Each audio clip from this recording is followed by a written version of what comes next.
الحمد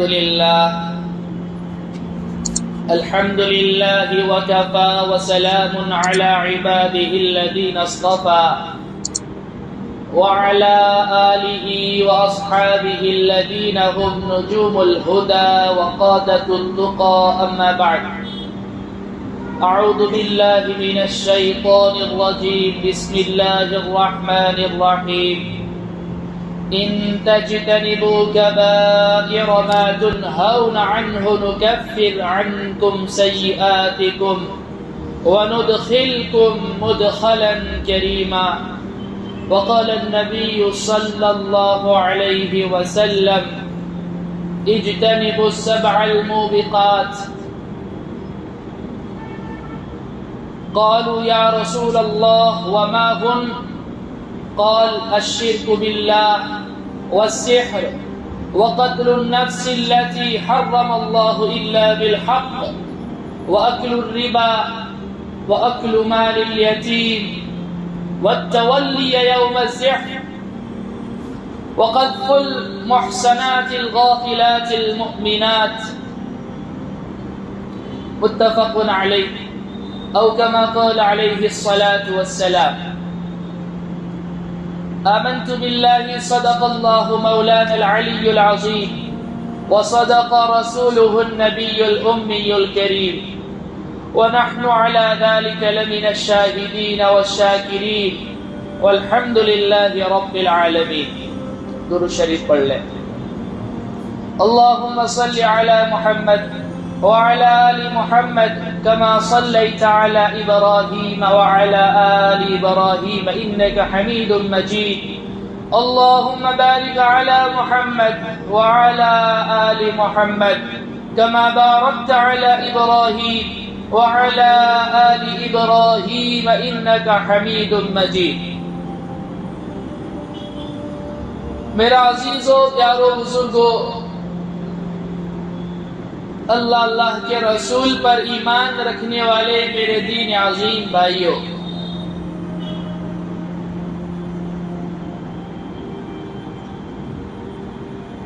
آج جس موضوع، جس ٹائٹل اور جس ٹاپک پر میں بات کرنا چاہ رہا ہوں وہ اتنا اہم موضوع اور ٹاپک ہے کہ جی تو میرا یہ چاہتا ہے کہ میں آپ میں سے ہر ایک سے فردن ملوں اور آپ کو وہ باتیں بتاؤں، لیکن یہ ممکن نہیں ہے. اور وہ موضوع ہے گناہ کبیرہ سے اپنے آپ کو بچانا. نیا سال عیسوی سن شروع ہو چکا ہے. نئے سال، نئے ارادے. مومن کی یہ شان ہے کہ وہ اپنا احتساب کرتا رہتا ہے. لہذا نئے سال کا آغاز بھی گناہوں سے اجتناب کے ذریعے ہونا چاہیے، توبہ اور استغفار کے ذریعے ہونا چاہیے. اللہ کے حبیب پاک صلی اللہ علیہ وسلم نے 7 ہلاک کرنے والے گناہ بیان فرمائے ہیں، جس کو سبع موبقات کہا جاتا ہے، مہلکات کہا جاتا ہے، ہلاک کرنے والے، تباہ کرنے والے، برباد کرنے والے کہا جاتا ہے. ویسے گناہ کبیرہ 7 نہیں ہے. عبداللہ ابن عباس رضی اللہ عنہما سے پوچھا گیا تو انہوں نے فرمایا کہ 700 ہے. علامہ شمس الدین ذہبی علیہ الرحمہ نے مستقل ایک کتاب لکھی ہے الکبائر کے نام سے، جن میں انہوں نے سارے بڑے گناہ، کبیرہ گناہ کا تذکرہ کیا ہے. اور بھی امت کے دیگر علماء نے اس موضوع پر کتابیں لکھ کر امت کو گناہوں سے بچانے کا کام کیا ہے. میرا عزیز و پیارو، ہر انسان کی زندگی میں 3 دن بڑے اہم ہوتے ہیں. ایک پہلا وہ دن جس دن ہماری ولادت ہوئی. شیطان ہمارا ازلی دشمن ہے، وہ تو وہاں سے قسم کھا کر آیا ہوا ہے کیا؟ آدم کو میں ہمیشہ تکلیف پہنچاؤں گا، ابن آدم کو ہمیشہ تیری راہ سے ہٹاؤں گا۔ بچہ جب پیدا ہوتا ہے حدیث میں آتا ہے کہ شیطان مارتا ہے بچے کو۔ خوش نصیب ہے وہ لوگ جن کے کانوں میں پیدا ہوتے ہی اللہ اکبر کی صدائیں بلند کی گئی۔ اللہ نے ہمیں بھی مومن بنایا، مسلمان بنایا، اور مومن اور مسلمان گھرانے میں پیدا بھی فرمایا۔ دائیں کان میں اذان کہی گئی، بائیں کان میں اقامت کہی گئی، اشہد ان لا الہ الا اللہ، اشہد ان محمد رسول اللہ کی صدائیں دی گئی۔ ہمیں اس پر اللہ رب العزت کا شکریہ ادا کرنا چاہیے۔ اور بڑے خوش نصیب ہیں وہ لوگ جنہیں تحریک کرائی گئی آپ علیہ الصلوۃ والسلام کی سنت کے مطابق کہ کسی بڑے اللہ والے سے کوئی میٹھی چیز چبوا کر پھر پہلی چیز جو ان کو کھلائی گئی ان کے منہ میں ڈالی گئی وہ اس اللہ والے کا لعاب، ان کی چبائی ہوئی چیز، یہ بھی سنت ہے۔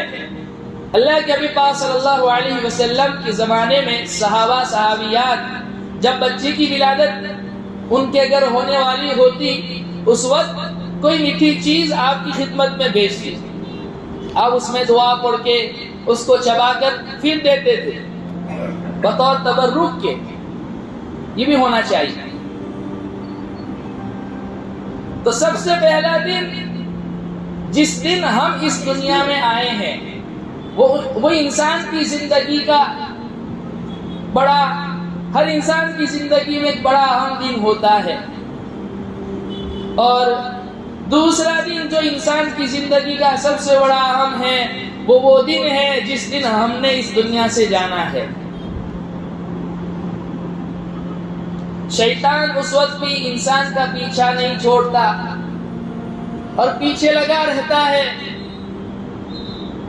امام فخر الدین رازی علیہ الرحمہ، جن کا نام کبھی آپ نے بیانوں میں سنا ہوگا، بہت مشہور مفسر گزرے ہیں، 16 جلدوں میں ان کی تفسیر ہے، تفسیر رازی کے نام سے، بہت بڑے اسکالر گزرے ہیں۔ ان کا آخری وقت چل رہا ہے اور وہ کہہ رہے ہیں لا لا لا، ابھی نہیں ابھی نہیں ابھی نہیں۔ ان کے پاس جو لوگ موجود تھے انہوں نے کہا حضرت یہ آپ کیا کہہ رہے ہیں؟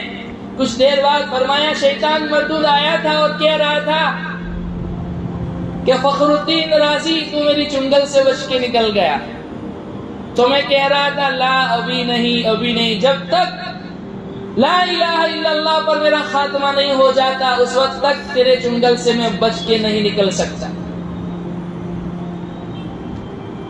اللہ کے حبیب صلی اللہ علیہ وسلم کے آخری لمحات ہے، اور اللہ کے حبیب صلی اللہ علیہ وسلم نے ٹھنڈا پانی منگوایا، آپ اس میں اپنے ہاتھ مبارک کو ڈالتے تھے اور اپنے چہرے انور پر پھیرتے جا رہے تھے، اور اپنی چہیتی بیوی امی عائشہ صدیقہ عفیفہ رضی اللہ عنہا سے کہہ رہے تھے یا عائشہ ان للموت سکرات، یا عائشہ ان للموت سکرات، اے عائشہ موت کی بڑی سختیاں ہیں، موت کی بڑی سختیاں ہیں۔ یہ کون فرما رہے ہیں؟ جو امام الانبیاء ہے، جو خاتم الانبیاء ہے، جنہیں اللہ رب العزت نے معراج کروائی، جنہیں یاسین اور طٰہٰ کے القاب سے نوازا اور جنہیں امام الانبیاء بنایا۔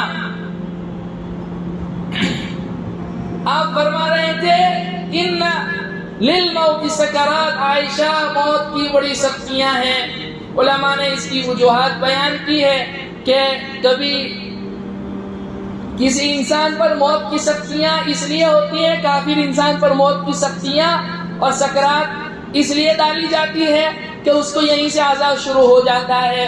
کچھ لوگ ایسے ہوتے ہیں جن پر موت کی سختیاں اس لیے ڈالی جاتی ہے، مومن مسلمان جو کہ مومن تو ہے مسلمان تو ہے لیکن گنہگار ہے، اس کو یہاں پر موت کی سختیاں اس لیے دی جاتی ہے تاکہ اس کو جو ہے نا جانے سے پہلے پاک صاف کر دیا جاوے۔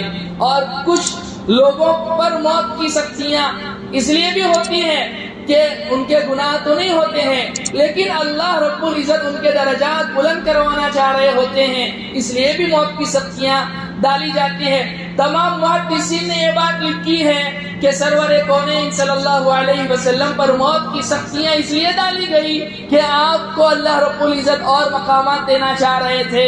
لیکن میں قربان جاؤں، علامہ رشید احمد گنگوہی علیہ الرحمہ نے لکھا مقام کچھ نہیں، وہ کون سا مقام ہے جو اللہ کے نبی پاک صلی اللہ علیہ وسلم کو نہ دیا گیا ہو۔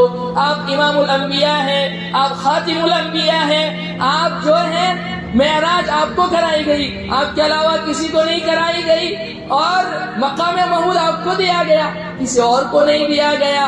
وہ کون سا مقام ہے جو آپ کو نہیں دیا گیا؟ اصل میں موت کی سختیاں آپ کو اس لیے ڈالی گئی کہ امت کی تسلی کے لیے، امت کی راحت کے لیے، تاکہ اگر تمہارے باپ کو موت کی سختیاں ہو تو تمہارے لیے تسلی ہو جاوے، میرے باپ پر موت کی سختیاں ہیں تو کیا ہوا، میرے نبی پر بھی موت کی سختیاں آئی۔ تمہاری بیوی پر اگر موت کی سختیاں آ جاوے، تمہارے لیے تسلی ہو کہ میری بیوی پر موت کی سختیاں ہیں تو کیا ہوا، میرے نبی پر بھی موت کی سختیاں آئی تھی۔ تمہارے بیٹے پر اگر تمہاری زندگی میں موت کی سختیاں آ جاوے تو تمہارے لیے تسلی کا سامان ہو، راحت کا سامان ہو کہ میرے بیٹے پر اگر موت کی سختیاں آ رہی تو کیا ہوا، میرے نبی پر بھی تو موت کی سختیاں آئی تھی۔ تو امت کی تسلی کے لیے آپ پر موت کی سختیاں ڈالی گئی، اور آپ فرما رہے تھے اللہم الرفیق الاعلی، اللہم الرفیق الاعلی، اللہم الرفیق الاعلی، کہ اے اللہ میں رفیق اعلیٰ سے ملنا چاہتا ہوں، یعنی میں آپ کی ملاقات کے شوق میں۔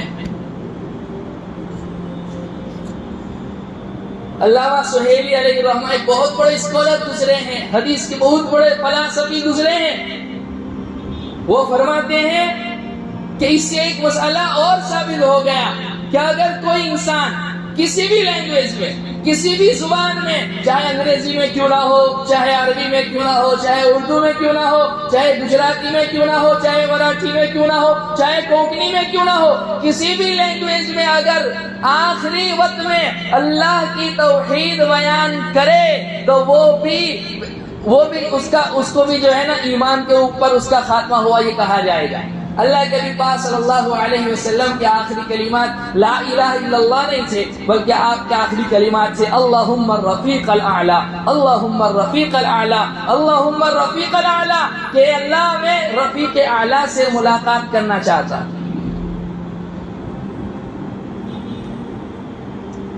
ام عائشہ صدیقہ عفیفہ طاہرہ پاکیزہ رضی اللہ عنہا فرماتی ہے آپ کے آخری لمحات کے منظر کو کھینچتے ہوئے کہ میرے بھائی عبد الرحمن ابن ابو بکر رضی اللہ عنہ کے ہاتھ میں مسواک تھی، آپ بار بار مسواک کی طرف نگاہ دوڑا رہے تھے۔ میں سمجھ گئی کہ آپ کو مسواک کی ضرورت ہے۔ میں نے پوچھا یا رسول اللہ کیا آپ کو مسواک کی ضرورت ہے؟ آپ سے بولا نہیں جا رہا تھا، آپ نے اشارے سے کہا ہاں مجھے مسواک کی ضرورت ہے۔ آپ نے مسواک لی، آپ سے چبائی نہیں جا رہی تھی، امی عائشہ صدیقہ رضی اللہ عنہا نے چبا کر دیا، اور آپ فرماتی ہیں کہ سب سے آخری چیز جو اللہ کے نبی پاک صلی اللہ علیہ وسلم کے منہ مبارک میں گئی وہ میرا لعاب تھا، اور آپ علیہ الصلوۃ والسلام کی سب سے آخری چیز آپ کا لعاب مبارک میرے منہ میں گئے۔ میاں بیوی کا رشتہ ایسا ہوتا ہے، کتنا گہرا کنیکشن ہوتا ہے، اس لیے اللہ نے ہمیں یہ نعمت دی ہو تو اس کی قدر کرنی چاہیے۔ اور علماء فرماتے ہیں مسواک کے 70 فائدے ہیں، 70، اور اس میں سب سے بڑا فائدہ یہ ہے کہ اللہ رب العزت مرتے وقت کلمہ طیبہ نصیب کرتے ہیں۔ لیکن ہمیں تو آپ علیہ الصلوۃ والسلام کی سنت محبوبی 30 روپے کی مسواک ملتی ہے، خریدتا کون ہے؟ گناہ کے کاموں میں کتنے سارے روپے اڑا دیتے ہیں، ٹوپی ہمارے سروں پر نہیں ہوتی، جیب میں مسواک نہیں ہوتی، اللہ کے سامنے کھڑے ہونے سے شرم و حیا نہیں آتی، مسجد میں آتے وقت حکم ہے کہ تمہارے پاس سب سے خوبصورت کپڑے جو ہو وہ پہن کر آؤ، سب سے خوبصورت خوشبو جو ہو وہ لگا کر آؤ۔ یہ دربار عام ہے، سب اللہ کے سامنے کھڑے ہیں، کسی بڑے کی مجلس میں جاتے ہو تو ایسے ہی چلے جاتے ہو، لنگی پہن کے چلے جاتے ہو، اچھے سے اچھا کپڑا پہنتے ہو، کسی کی شادی میں جاتے ہو اچھے سے اچھا کوٹ پہنتے ہو، مسجد میں جب آؤ اچھے سے اچھے کپڑے پہن کے آؤ، باادب آؤ، وضو کے ساتھ آؤ، خوشبو لگاؤ اور اللہ کے سامنے کھڑے ہونے کے تصور کے ساتھ کھڑے ہو جاؤ۔ تو سب سے بڑا فائدہ مسواک کا یہ ہے کہ مرتے وقت کلمہ نصیب ہوتا ہے۔ علماء نے ایک اس کا بڑا فائدہ یہ بھی لکھا ہوا ہے، جس بیماری میں آج لوگ مبتلا ہیں، سحر، بلیک میجک، جادو، جنات، آسیب وغیرہ کا اثر، اللہ رب العزت اس شخص کو ان تمام بلاؤں سے بچاتے ہیں جس کی جیب میں مسواک ہوتی ہے، جو مسواک کا عادی ہوتا ہے۔ اور منہ کی صفائی کا سب سے بڑا سامان ہے، اللہ کے سامنے کھڑے ہونے سے پہلے اپنے منہ کو صاف کرو۔ کتنے لوگ ہیں سگریٹ پی رہے ہوتے ہیں، تمباکو کھا رہے ہوتے ہیں، وہی بدبو والے منہ سے ثنا پڑھ رہے ہوتے ہیں، قرآن کی تلاوت کر رہے ہوتے ہیں۔ بیوی کے پاس جانے سے پہلے انسان اپنے منہ کی صفائی کرتا ہے، اللہ کے سامنے کھڑے ہونے سے پہلے منہ کی صفائی کا کوئی اہتمام نہیں۔ اور علماء فرماتے ہیں کہ نشہ کرنے کے 70 بڑے نقصان ہیں، اس میں سب سے بڑا نقصان یہ ہے کہ مرتے وقت اللہ کلمے کی توفیق چھین لیتے ہیں۔ اس لیے یہ گندی چیزیں کھانے کی عادت نہیں ڈالنی چاہیے۔ بہت سے لوگ پوچھتے ہیں تمباکو کھانا کیسا ہے، جائز ہے ناجائز ہے؟ اپنے دل سے پوچھ لو کہ یہ میرے لیے کھانا کیسا ہے، میری صحت کے لیے اچھا ہے یا فائدہ ہے؟ دل ہمارا سب سے بڑا مفتی ہے، ہم اپنے دل کو نہیں پوچھتے ہیں، مسئلے کا حل نکالنے کے لیے پوچھتے ہیں۔ حرام تو نہیں ہے نا، ناجائز تو نہیں ہے نا، کھا تو سکتے ہیں۔ تو اللہ کے حبیب پاک صلی اللہ علیہ وسلم مسواک فرما رہے تھے، اور پھر آپ نے یوں آسمان کی طرف یہ ہاتھ آپ کا ایسا تھا، اور اللہم الرفیق الاعلی کہتے ہوئے یہ آپ کا ہاتھ نیچے گر گئے اور آپ اس دنیا سے رخصت ہو گئے۔ تو میں عرض یہ کر رہا تھا کہ ہر انسان کی زندگی میں 3 دن بڑے عام ہوتے ہیں۔ ایک وہ دن جس دن اس کی ولادت ہے، ایک وہ دن جس دن وہ دنیا سے رخصت ہونے والا ہے، اور تیسرا وہ دن جس دن اللہ رب العزت پھر سے دوبارہ زندگی دے کر قبر سے اٹھانے والے۔ اور اس دن لوگ ننگے سر ہوں گے، ننگے پاؤں ہوں گے، ننگے بدن ہوں گے۔ حضرت فاطمہ الزہرا رضی اللہ عنہا نے پوچھا کہ یا رسول اللہ، اس وقت شرم و حیا کا مسئلہ نہیں ہوگا، لوگ ایک دوسرے کی طرف دیکھ نہیں رہے ہوں گے؟ آپ نے فرمایا میری بیٹی فاطمہ، اس وقت کسی کو کسی کے سامنے دیکھنے کی نوبت نہیں آئی، ہر آدمی اپنی پریشانی میں ہوگا، کوئی کسی کی طرف دیکھے گا نہیں، جیسے آئے تھے ویسے اٹھائے جاؤ گے۔ اس لیے کسی نے کہا ہے بنا لباس کے آئے ہیں اس زندگی میں، اس جہان میں، ایک کفن کی خاطر اتنا لمبا سفر کرنا پڑا، درمیان میں کچھ نہیں ہے، بس سفید کفن ہے اور کچھ نہیں۔ اسی کو سیدنا عیسیٰ روح اللہ علیہ السلام فرما رہے ہیں وَالسَّلَامُ عَلَيَّ يَوْمَ وُلِدْتُ وَيَوْمَ أَمُوتُ وَيَوْمَ أُبْعَثُ حَيًّا۔ اے باری تعالیٰ، اس دن مجھ پر سلامتی نازل فرما جس دن میری ولادت ہوئی، اس دن سلامتی نازل فرما جس دن آپ مجھے موت دینے والے ہیں، اس دن مجھ پر سلامتی نازل فرما جس دن آپ دوبارہ مجھے زندگی دے کر پھر سے اٹھانے والے ہیں۔ تو تیسرا دن جو سب سے بڑا اور اہم ہے، وہ دن ہے جس دن اللہ دوبارہ ہمارے انہی مردہ جسموں میں روح ڈالیں گے، اور وہی فنگر پرنٹ کے ساتھ، وہی آنکھوں کے ساتھ، وہی چہرے کے ساتھ، وہی ہاتھ پاؤں کے ساتھ پھر سے دوبارہ کھڑا کرنے والے۔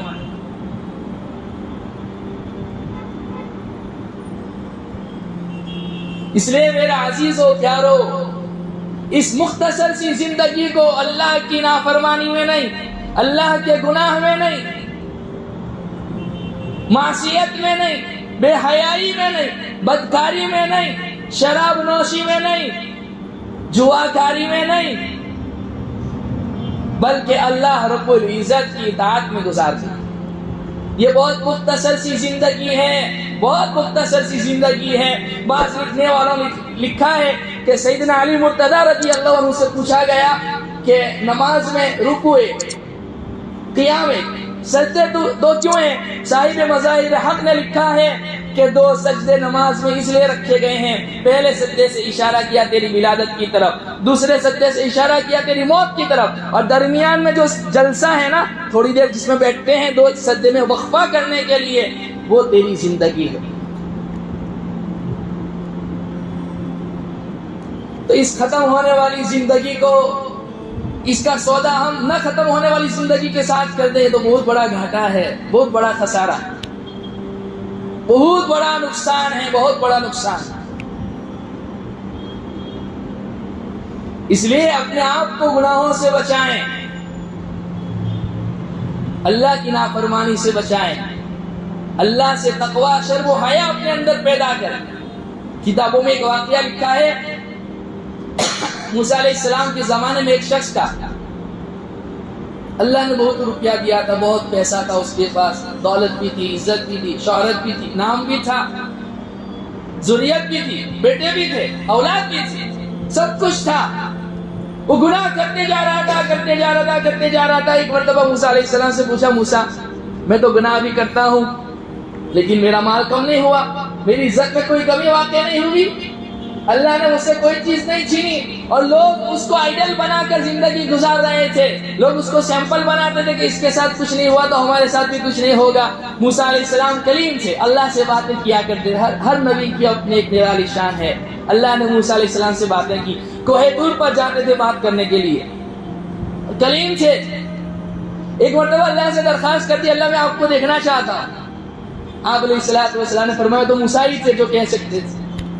اللہ نے کہا، موسیٰ لن ترانی، ہرگز نہیں دیکھ سکتے، اس دنیا میں آپ کے ساتھ کبھی نہیں دیکھ سکتے، باری تعالیٰ دیکھنا چاہتا ہوں۔ اللہ نے کہا کہ ٹھیک ہے، یہ جو سامنے پہاڑی ہے، پہاڑی کی طرف نگاہ ڈالو، اگر وہ اپنی جگہ پر باقی رہا، وہ پہاڑی باقی رہی تو دیکھ سکو گے، ورنہ نہیں دیکھ سکو گے۔ حدیث میں اللہ کے نبی پاک صلی اللہ علیہ وسلم نے فرمایا، ناخون کے 50ویں حصے کے بقدر اللہ نے اپنی تجلی پہاڑی پر ڈالی، موسیٰ علیہ السلام دیکھ نہیں سکے، وہ پہاڑی اپنی جگہ سے ختم ہو گئی اور موسیٰ بے ہوش ہو کر گر گئے۔ ایک مرتبہ پوچھا اے باری تبارک و تعالی، آپ سوتے نہیں، آپ کو نیند نہیں آتی، آپ تھکتے نہیں؟ بڑے عجیب و غریب سوالات سے موسیٰ علیہ السلام۔ اللہ تعالیٰ نے کہا، موسیٰ ایک کام کر، آج رات 2 بوتل لے کر سو جا، اس کا جواب کل دوں۔ موسیٰ علیہ السلام رات کو سوئے، صبح اٹھے تو دونوں بوتلیں ٹوٹ چکی تھی۔ اللہ تعالیٰ کی طرف سے وحی آئی، موسیٰ ایک رات میں 2 بوتل نہیں سنبھال سکے، اگر میں سو جاؤں گا میری مخلوقات آپس میں ٹکرا جائے گی، یہ لڑ بیٹھیں گے، ان کی حفاظت کون کرے گا؟ تو موسیٰ علیہ السلام نے پوچھا، اے باری تعالیٰ، میرا فلانا امتی جس کو تو نے مال دیا، دولت دی، عزت دی، شہرت دی، نام، مقام، عہدہ، رتبہ، سب کچھ دیا، وہ تو گناہوں میں ڈوبے جا رہا ہے، تو نے اس سے کچھ نہیں لیا؟ اللہ تعالیٰ نے فرمایا، موسیٰ ہم نے اس سے جو کچھ لینا تھا لے لیا۔ باری تبارک و تعالیٰ کیا لے لیا؟ ہم نے اس سے دعا کی توفیق چھین لی، ہم نے اس سے اپنے سے مانگنے کی توفیق چھین لی، ہم نے اس سے سجدے کی توفیق چھین لی، ہم نے اس سے عبادت کی لذت چھین لی۔ کبھی ایسا ہوتا ہے گناہوں کی نحوست میں اللہ مال تو باقی رکھتے ہیں لیکن جو ہے نا عبادت کی لذت کو اٹھا لیتے ہیں، عبادت کی شوق اور رغبت کو ختم کر دیتے ہیں، مانگنے کی لذت کو چھین لیتے ہیں، دل کا چین، سکون، قرار، اطمینان جس کے لیے انسان بے چین رہتا ہے، بے تاب رہتا ہے، وہ چھین لیتے ہیں۔ جو شخص گناہ میں، معاصی میں اپنی زندگی گزارتا ہے اسے کبھی دلوں کا چین، راحت، سکون، اطمینان حاصل نہیں ہو سکتا۔ اللہ فرماتے ہیں، الا بذکر اللہ تطمئن القلوب، الا بذکر اللہ تطمئن القلوب، دلوں کا چین چاہتے ہو تو اللہ کا ذکر کرو، اللہ کے ذکر میں اللہ نے دلوں کا چین رکھا ہے۔ گناہ کرنے والا انسان لکھ پتی کیوں نہ ہو، وہ کروڑ پتی کیوں نہ ہو، اس کے پاس کتنی جائیداد زمین کیوں نہ ہو، کتنی ساری عزت دولت کیوں نہ ہو، لیکن راتوں کو نیند نہیں آتی. میں نے کئی سارے ایسے لوگ دیکھے ہیں، سنے ہیں، جنہوں نے اپنی کارگزاریاں بیان کی ہے، رات 4 بجے تک نیند نہیں آتی. کیوں نہیں آتی؟ گھر میں ماں باپ روئے ہوئے ہیں، لوگوں کے آئے ہیں، لوگوں کے پیسے دبائے ہوئے ہیں، لوگوں کی زمینیں ہڑپ کی ہوئی ہے. کسی مظلوم کی بد دعا کے ساتھ کبھی تمہارے دل کو چین سکون نہیں مل سکتا. راتوں کو نیند نہیں آتی. یوم لا ينفع مال ولا بنون الا من اتى الله بقلب سلیم. اس دن کے آنے سے پہلے قلب سلیم اللہ کی دربار میں لے کر آؤ، جس دن نہ مال کام آئے گا نہ اولاد کام آئے گی. اور دنیا میں بھی کبھی جو ہے نا مال اور اولاد کام نہیں آتی. اولاد کی صحیح تربیت نہیں کی، اولاد کسی کام کی نہیں. ہم نے ایسے کئی سارے لوگوں کو دیکھا ہے جو یہ کہہ رہے تھے کہ کاش یہ اولاد پیدا ہی نہ ہوئی ہوتی. ان اولادوں نے ان کی عزت ہاتھ میں ملا دی، صحیح تربیت نہیں کر سکتی. اللہ ہماری حفاظت فرمائے. کبھی مال بھی کام نہیں آتا. 2 لاکھ کا 3 لاکھ کا بیڈ تو خرید لیا، پلنگ تو بنا لیا، نرم گدا بھی ہے، لیکن نیند انسان نہیں خرید سکتا. پیسوں سے انسان دوائیاں خرید سکتا ہے، شفا نہیں خرید سکتا. پیسوں سے انسان کتابیں خرید سکتا ہے، علم نہیں خرید سکتا. پیسوں سے انسان راحت کی ساری چیزیں خرید سکتا ہے، دلوں کا چین سکون اطمینان نہیں خرید سکتا. جاؤ محلوں میں جو لوگ رہتے ہیں، جن کی زندگی پر جن کی جیسی زندگی جینے کی ہم تمنا کرتے ہیں نا ہمارے نوجوان کی، کاش ہمارے پاس بھی ایسا اسٹیٹس ہو، ایسا بنگلہ ہو، ایسی گاڑی ہو. ان کی راتیں دیکھو، نیند نہیں آتی. اور ایک مزدور جو سڑکوں پہ کام کر رہا ہوتا ہے، وہ اپنے ہاتھ کو تکیہ بنائے ہوئے سو جاتا ہے، میٹھی نیند سوتا ہے. گولیاں کھانی پڑتی ہے، وظیفے مانگ رہے ہیں، کوئی وظیفہ بتلا دو حضرت. گولیاں کھانی پڑ رہی ہے لیکن نیند نہیں آ رہی ہے. اس لیے یہ بھی بہت بڑی محرومی ہے کہ اللہ رب العزت مانگنے کی لذت لے لیتے ہیں، عبادت کی لذت لے لیتے ہیں، اور اللہ رب العزت دلوں کا چین سکون اطمینان چھین لیتے ہیں.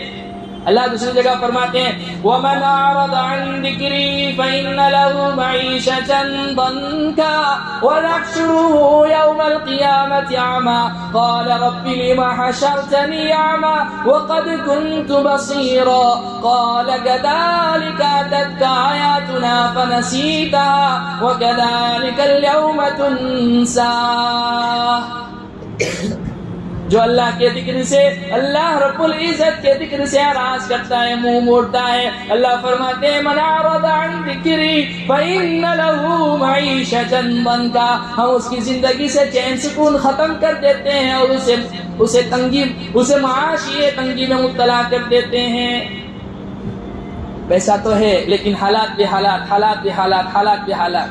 پھر انسان کہتا ہے کسی نے کچھ کر دیا، کسی نے کچھ نہیں کیا. یہ تیرے اپنے اعمال کی کرتوت. اللہ رب العزت اسے کل قیامت کے دن نابینا اٹھائیں گے. وہ کہے گا اے باری تعالیٰ دنیا میں تو میری آنکھ کھیتی میں دیکھ رہا تھا، آج مجھے نابینا کیوں اٹھایا گیا؟ اللہ تعالیٰ فرمائیں گے ایسے ہی ہماری آیتیں تیرے پاس آئی تھی، نصیحت کی باتیں آئی تھی، تو نے ان کو سنا نہیں، ان پر عمل نہیں کیا. تو جیسے تو نے دنیا میں ہمیں بلا دیا، آج ہم نے بھی تجھے بلا دیا. ہاں، جیسے ہم نے دنیا میں بلا دیا، ایسے آج ہم تمہیں بلا دیں گے. اس لیے میرے عزیز و پیارو، یہ مختصر سی زندگی اللہ رب العزت کے احکامات کے مطابق گزارنی، اللہ کے نبی کے طریقوں کے مطابق گزارنی ہے. اللہ فرماتے ہیں ان تجتنبوا کبائر ما تنهون عنه نكفر عنكم سیئاتکم وندخلکم مدخلا کریما. کہ اگر تم اپنے آپ کو بڑے گناہوں سے بچاؤ گے تو ہم چھوٹے گناہ ویسے ہی معاف کر دیں گے. بڑے گناہوں سے اپنے آپ کو بچاؤ، اللہ رب العزت چھوٹے گناہوں سے بچائیں گے. اور وہ 7 مہلک ہلاک کرنے والے گناہ کیا ہے؟ سیدنا ابو ہریرہ رضی اللہ عنہ مرفوعاً روایت کرتے ہیں اللہ کے نبی پاک صلی اللہ علیہ وسلم نے فرمایا 7 ہلاک کرنے والے مہلک گناہوں سے اپنے آپ کو بچاؤ۔ صحابہ نے پوچھا یا رسول اللہ وہ 7 گناہ کیا ہے؟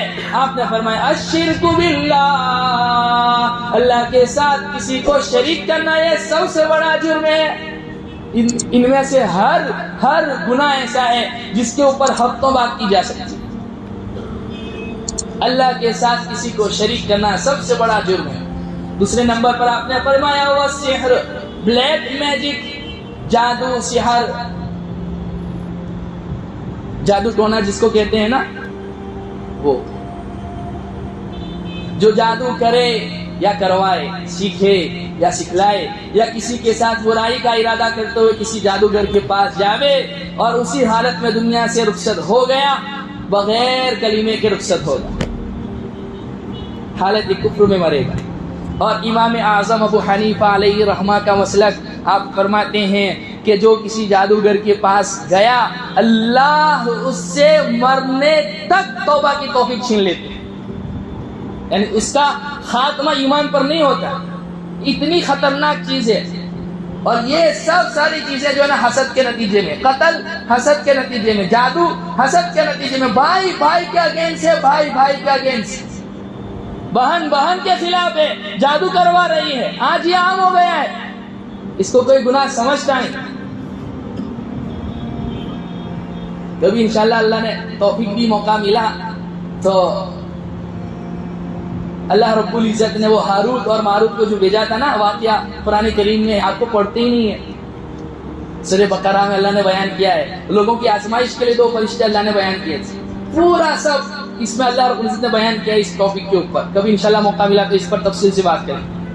تیسرا آپ نے فرمایا وَقَتْلُ النَّفْسِ الَّتِي حَرَّمَ اللَّهُ إِلَّا بِالْحَقِّ، کسی جان کو بغیر کسی حق کے قتل کر دینا یہ بھی بڑا گناہ ہے۔ اس میں کیا مسلمان کیا غیر مسلمان، آج کوئی انسان کی جان کی تو کوئی پرواہ نہیں، جانور کی جان کی پرواہ ہے، انسان کی جان کی کوئی پرواہ نہیں، ہر ایک دوسرے کو مارنے کے لیے تیار ہے، ہر ایک دوسرے کے خلاف۔ 14 آپ نے فرمایا وَأَكْلُ الرِّبَا، اور سود کا کھانا، انٹرسٹ کا کھانا، لینے والا، دینے والا، اور گواہی لکھنے والا اور وٹنس بننے والا۔ بہت سے لوگ ایسے بھی ہوتے ہیں کہ جب کوئی فلیٹ لے رہا ہوتا ہے یا ایک گاڑی خرید رہا ہوتا ہے لون کے اوپر، سود کے اوپر، تو وٹنس بنتے ہیں، کھایا پیا کچھ نہیں، الٹا گناہ لے لیتے ہیں کہ ہاں میں وٹنس بنتا ہوں، سگنیچر کرتے ہیں۔ آپ سن لیں اس حدیث کو، کتنی سخت وعید ہے آپ نے فرمائی، لینے والا، دینے والا، گواہی دینے والا، لکھنے والا، اس پر وٹنس بننے والا، سب پر لعنت ہے۔ اللہ فرماتے ہیں کہ جو سود کھاتا ہے نا وہ ہم سے اعلان جنگ کرتا ہے، اور مجھ سے اور میرے نبی سے کوئی اعلان جنگ جیت سکتا ہے۔ لوگ کہتے ہیں کہ زندگی بھر کرائے کے مکان میں رہنا پڑ رہو، کوئی نہیں، جنت اتنی سستی نہیں ہے۔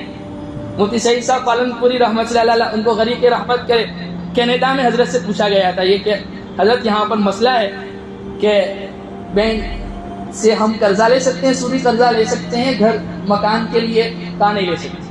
کیا دوسرے مفتیان کرام کہتے ہیں، وہ کہتے ہیں ان کو بھی پتا ہے کہ نہیں لے سکتے۔ میں دارالعلوم کا صدر مدرس ہوں اور جو ہے شیخ الحدیث بھی ہوں، میں دارالعلوم کے اگینسٹ فتویٰ نہیں دے سکتا۔ پھر کسی نے کہا حضرت کرائے پر رہنا پڑے تو رہو، کوئی نہیں، صاف بات، رہو کوئی نہیں، اب جو کر رہا ہے وہ کر رہا ہے۔ لوگ کہتے ہیں ہم نے فلاں مفتی سے پوچھا، ٹھیک ہے اچھی بات ہے، لیکن اللہ فرماتے ہیں اور اللہ کے نبی نے فرمایا سود کھا کر کوئی انسان کبھی کامیاب نہیں ہو سکتا۔ وَأَكْلُ الرِّبَا، سود کھانے والے۔ آگے آپ نے 5 نمبر پر فرمایا وَأَكْلُ مَالِ الْيَتِيمِ، یتیم کے مال کو کھا جانے والا۔ اور آپ نے فرمایا بدترین گھر وہ ہے جس گھر میں کوئی یتیم ہو اور اس کے مال کو کھایا جائے، اس کے اوپر ظلم و ستم ہو رہا ہو۔ اور آپ نے فرمایا بہترین گھر روئے زمین پر وہ ہے جس میں کوئی یتیم ہو، اس کے ساتھ اس سے سلوک کیا جا رہا ہے۔ کسی یتیم کے سر پہ کبھی ہاتھ رکھا، اس کے ہاتھ، اس کے بالوں کے، اس کے سر پر جتنے بال ہیں بالوں کی تعداد کے بقدر اللہ اجر عطا فرماتا۔ آپ یتیم تھے، آپ کو پتا تھا میری امت یتیموں کے مال کو کھا جائے گی، ان کے حقوق کو پامال کرے گی، لہذا آپ نے یتیموں کے حقوق بیان فرمائے۔ یہ میں نے جیسے کہا نا، ان میں سے ہر گناہ ایسا ہے کہ اس کے اوپر ہفتوں بات کی جا سکتی ہے۔ آپ نے آگے فرمایا وَالتَّوَلِّيَ يَوْمَ الزَّحْفِ، دشمن سے ملاقات کی تمنا نہیں کرنی ہے، لیکن اگر مدبر ہو جاوے تو پیٹھ بھی نہیں دکھانی ہے، پھر بزدلی اسلام میں نہیں ہے۔ 7 نمبر پر آپ نے فرمایا وَقَذْفُ الْمُحْصَنَاتِ الْغَافِلَاتِ الْمُؤْمِنَاتِ، بہت سے لوگ جو ہے عفیف اور پاک دامن عورتوں کے اوپر تہمت لگا دیتے، باپ کو بدنام کرنے کے لیے، ماں کو بدنام کرنے کے لیے، بیٹی کو بدنام کرنے کے لیے، بیٹے کو بدنام کرنے کے لیے عفیف پاک دامن عورت ہے اس کے اوپر تہمت لگا دیتے۔ اسلامی حکومت ہو اور وہ تہمت جھوٹی ثابت ہو تو 80 کوڑے مارنے کا حکم، اور اس کی گواہی آئندہ کبھی قبول نہیں کی جائے گی۔ اتنا سخت گناہ ہے یہ، اور آج زبان میں حدی نہیں ہے، کچھ بھی بول لیتے ہیں، فلاں بنت فلاں کے ساتھ گھوم رہی تھی، فلاں کے ساتھ گھوم رہی تھی۔ ابھی میں چند دنوں پہلے وہ سورہ بنی اسرائیل کی تفسیر کر رہا تھا، ان السمع والبصر والفؤاد کل اولئک کان عنہ مسئولا۔ یہ آنکھیں اللہ نے دی، ایسے نہیں دی، یہ کان اللہ نے ایسے نہیں دی، یہ دل جو ہے ایسے ہی نہیں دیا، اس کے متعلق بھی اللہ سوال کرے گا۔ بغیر کسی شرعی دلیل کے کسی کا گناہ ثابت نہیں ہوا اور آپ نے وہ بات اپنے دل میں گھر کر کے لی، اللہ اس کو بھی نکال کر لائے گا اور کل قیامت کے دن اس کے متعلق بھی بات کو سوچ۔ اور ایک روایت میں آپ نے فرمایا شہادت الزور، جھوٹی گواہی، مقدمے جھوٹے ہی لڑے جاتے ہیں، عدالتوں میں، کورٹ کچہریوں میں جھوٹی گواہیاں ہو رہی ہے، میراث تقسیم ہو رہی ہے، جھوٹی گواہی ہو رہی ہے، اپنے دوست کو بچانے کے لیے جھوٹی گواہی دے رہے ہیں، وَيَمِينَ الْغَمُوسِ، اور جھوٹی قسمیں کھانا، جھوٹی قسمیں کھا کھا کے لوگ قرضے وصول کر رہے ہیں، قرضے مانگ رہے ہیں۔ یہ مضمون بھی بہت اہمیت کا حامل ہے، کبھی انشاءاللہ اس پر بیان کریں گے۔ قرضہ کب لینا جائز ہے، کب لے سکتے ہیں، اور یہ کتنی خطرناک چیز ہے۔ اللہ کے حبیب پاک صلی اللہ علیہ وسلم کے پاس جب بھی کوئی جنازہ آتا نا، اللہ کے حبیب پاک صلی اللہ علیہ وسلم پوچھتے اس کا کسی کے ذمہ قرض ہے، اگر کہا جاتا کہ ہاں ہے تو آپ پوچھتے اس نے اتنا مال چھوڑا ہے کہ وہ قرضہ ادا کیا جا سکتا ہے، اگر ادا کیا جا سکتا تو آپ اس کی جنازے کی نماز پڑھاتے، اگر اتنا اس کے پاس مال نہ ہوتا جس سے اس کا قرضہ ادا کیا جاتا تو آپ کہتے میں نہیں پڑھاؤں گا، صحابہ کو کہتے تم پڑھا دو اور دفن کر دو۔ اتنی سخت چیز ہے۔ اور جھوٹی قسمیں کھائی جاتی ہیں قرضے لینے کے لیے، جھوٹے آنسو بہائے جاتے ہیں، نت نئے بہانے بنائے جاتے ہیں، اس کی شادی ہے، اس کی شادی ہے، یہ ہو گیا، وہ ہو گیا۔ اور ایک گناہ آپ نے اور بیان فرمایا وعقوق الوالدین، اور والدین کی نافرمانی، گھر گھر میں ماں باپ رو رہے ہیں۔ ترمذی شریف کی روایت، اللہ کے نبی پاک صلی اللہ علیہ وسلم نے 14 نشانیاں بیان کی، اس میں آپ نے یہ فرمایا وَأَطَاعَ الرَّجُلُ زَوْجَتَهُ، آدمی اپنی بیوی کی اطاعت کرے گا، وَعَقَّ أُمَّهُ، ماں کی نافرمانی ہوگی، أَدْنَىٰ صَدِيقَهُ وَأَقْصَابَهُ، دوستوں کو ٹائم دیا جائے گا، پوری نائٹ اس کے لیے قربان کر دی جائے گی، باپ کے ساتھ بیٹھنے کے لیے 1 گھنٹہ نہیں ہوگا۔ کویت کا ایک مقدمہ ابھی میں نے ہمارے گروپ میں بھی بھیجا تھا کہ باپ نے مقدمہ دائر کیا کہ مجھے اپنے بیٹے سے جو ہے نا بس خالی 1 دینار چاہیے، 1 درہم چاہیے۔ وہ مقدمہ بہت لمبا ہے، بہرحال جب وہ آ گیا تو جو ہے نا حالانکہ وہ باپ بھی بہت رئیس تھا، بیٹا بھی بہت رئیس تھا، لیکن باپ کی یہ خواہش تھی کہ میں صرف اپنے بیٹے کو دیکھوں تو صحیح جب وہ مجھے وہ دینے کے لیے آ گیا۔ ماں باپ ہمیں دیکھنے کے لیے ترس رہے ہیں، تنہائی میں رو رہے ہوتے ہیں، وہ اولاد کبھی کامیاب ہو سکتی ہے؟ بعض علماء نے تو یوں بیان فرمایا ماں باپ کا یہ کہہ دینا بچے کی تباہی کے لیے کافی ہے کہ کاش یہ بچہ کیا کر رہا ہے، ہم نے اس کو کن ارمانوں کے ساتھ پالا اور یہ آج کیا کر رہا ہے۔ یہ تنہائی میں جب بوڑھے ماں باپ آپس میں بات کر رہے ہوتے ہیں نا، ان کی باتیں ہمیں ہلاک اور تباہ اور برباد کر دیتی ہیں۔ تو یہ 7 ہلاک کرنے والے گناہ اللہ کے نبی پاک صلی اللہ علیہ وسلم نے فرمایا۔ اب اس کا علاج کیا ہے؟ اس کا علاج بہت آسان ہے، اس کا علاج ہے توبہ اور استغفار۔ اللہ تعالیٰ فرماتے ہیں وَمَا كَانَ اللَّهُ لِيُعَذِّبَهُمْ وَأَنْتَ فِيهِمْ وَمَا كَانَ اللَّهُ مُعَذِّبَهُمْ وَهُمْ يَسْتَغْفِرُونَ۔ اے نبی جی جب تک آپ ان کے اندر زندہ رہیں گے ہم ان کے اوپر عذاب نہیں اتاریں گے، اور اب تو آپ علیہ السلام نہیں ہے۔ اللہ کا عذاب نہ آنے کی دوسری شکل یہ ہے کہ جب تک یہ لوگ استغفار کرتے رہیں گے ہم انہیں ہلاک نہیں کریں گے۔ میرے عزیزو استغفار کو لازم پکڑو، اس کو ہلکا اور معمولی نہ سمجھو۔ ہاں اللہ کے نبی پاک صلی اللہ علیہ وسلم نے فرمایا جب اللہ سے مانگو نا تو رو، آنسوں کو بہاؤ۔ دوست کو منانے میں چلے جاتے ہیں، 2 سال 3 سال مانتا نہیں، ماں باپ کو منانے میں چلے جاتے ہیں، اللہ بڑے کریم ہے، بڑے رحیم ہے، 2 آنسو پر مان جاتے ہیں، 2 آنسو۔